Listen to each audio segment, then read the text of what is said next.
Thank you for joining me. I'm Alex, and today I'm going to give you just like my opinion, man, on why analysts are always wrong. And I'm talking about most analysts. I'm sure there's a few good ones here and there, but by and large, analysts are always wrong, and you can rely on that. It's fairly certain. So the reasons for that are all their information is public information.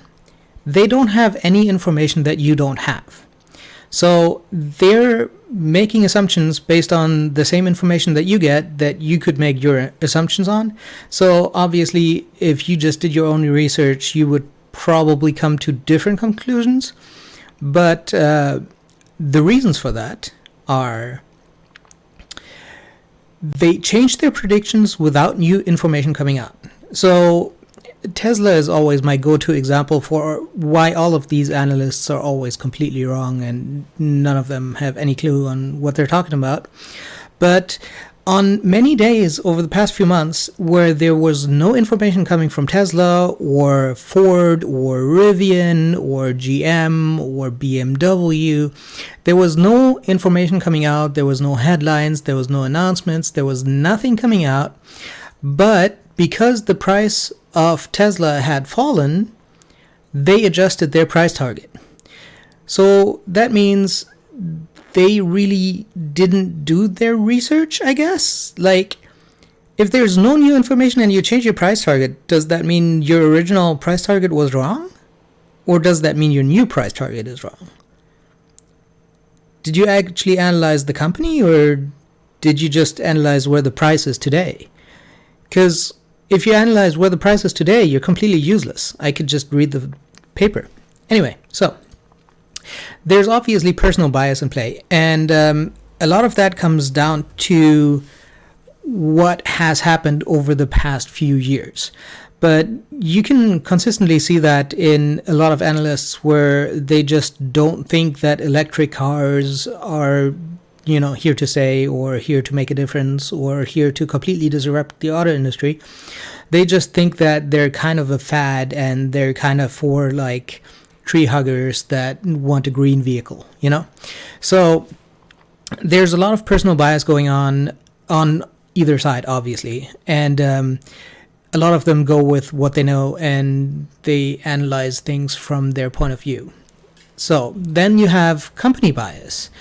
You have a lot of analysts working for bigger companies that have a portfolio of some stocks or other stocks, or the way they analyze things is obviously influenced with what the company is doing, what their internal communication is about, what the other analysts at that company are saying, and everything coming together there. So let's say you have a company that is in a lot of oil stocks and a lot of old school car manufacturers and a lot of shipping companies. They obviously don't think that electric cars or green energy or anything is, first of all, good for what they have, but that comes later. And second of all, they're kind of in a bubble of what kind of information they get. If you're constantly following the news of oil companies and things like that, you just get a few tidbits here and there about new technologies and renewable energy and electric cars and all that. So there's kind of an information bubble there at play as well. And lastly, and more importantly, we have conflict of interest. And that plays out in a lot of ways all the time. And this is really the worst thing that you can have happen to anything.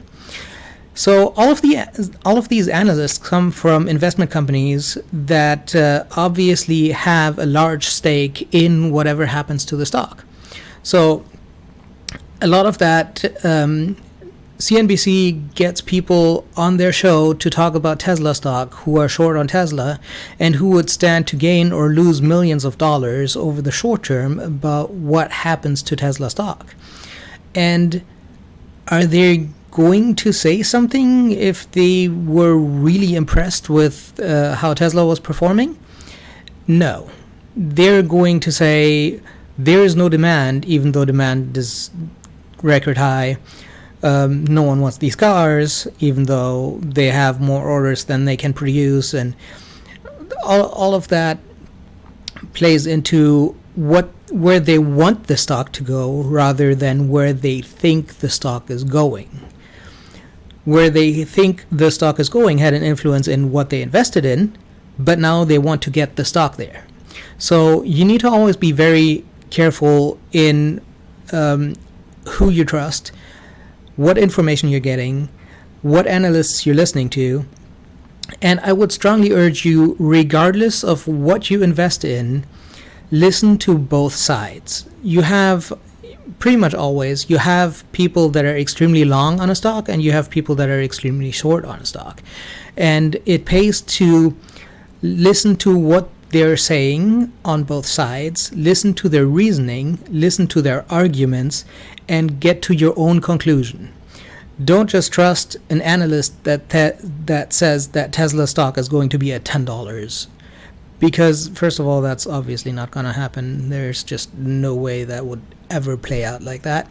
And second of all, they might have vested interest at driving the stock as low as they can so that they can make a huge profit. So, get all the information you can get. Draw your own conclusions from all of the information that you have, from all of the facts that you have, from all of the numbers that you have that came out. And don't just listen to their conclusions. Do your own math, do your own analysis, get to your own conclusions, and then evaluate whichever stock you're interested in. Don't ever listen to analysts. Don't ever trust analysts. Always do listen to them. Just don't trust them. Anyway, if you haven't already, make sure to subscribe. I'm coming out with new videos every day before market open. I hope you have a successful day.